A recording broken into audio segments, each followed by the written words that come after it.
வணக்கம். கடவுளை வணங்கும் முறையில் சில சாஸ்திர சம்பிரதாயங்கள். மகாலட்சுமி அமர்ந்த நிலையில் உள்ள படம், விக்கிரகம் ஆகியவற்றையே வீட்டில் வைக்க வேண்டும். வீட்டு பூஜையில் கற்பூர தீபம் தானே குளிர்ந்து விடுவது தான் நல்லது. நாம் அணைக்கக்கூடாது. திருக்கோவிலின் பிரதான வாசல் வழியே தான் கோவிலுக்குள் செல்ல வேண்டும்.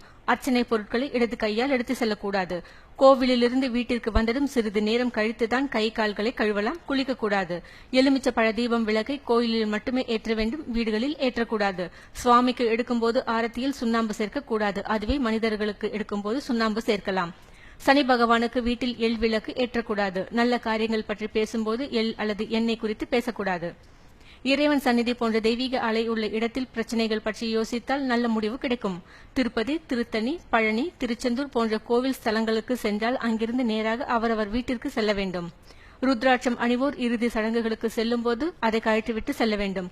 கோயில் மூடியிருக்கும் போதும் திருமஞ்சன பூஜையின் போதும் திரையிட்டிருக்கும் அப்பொழுது கடவுளை வழிபடக்கூடாது. குங்குமத்தை வலது கை மோதிர விரலால் இட்டுக் கொள்வது நல்லது.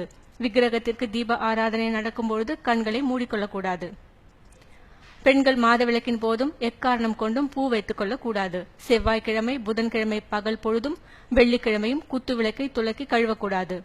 இறந்த முன்னோர்களின் படங்களை சாமி படங்களுடன் வைத்து வணங்குதல் கூடாது. தனியாக வீட்டில் வேறொரு இடத்தில் வைக்க வேண்டும். வாழைப்பழம் சாப்பிட்ட பின் மோர் சாப்பிடக்கூடாது. பூஜை அறையில் தெய்வங்களை வடக்கு பார்த்து வைக்கக்கூடாது. புல்லாங்குழல் ஊதும் தனி கிருஷ்ணன் படம், விக்கிரகம், காலண்டர் ஆகியவற்றை வீட்டில் வைக்கக்கூடாது. பசுக்களோடு மற்றும் ராதையுடன் கூடிய புல்லாங்குழல் ஊதும் கிருஷ்ணன் படத்தை வீட்டில் வைத்துக் கொள்ளலாம். கர்ப்பிணி பெண்களோ அல்லது அவர்களின் கணவரோ சிதறு தேங்காய் உடைக்கக்கூடாது. இந்த செய்தி உங்களுக்கு பிடித்திருந்தால் சப்ஸ்கிரைப் செய்து ஷேர் செய்யுங்கள். நன்றி, வணக்கம்.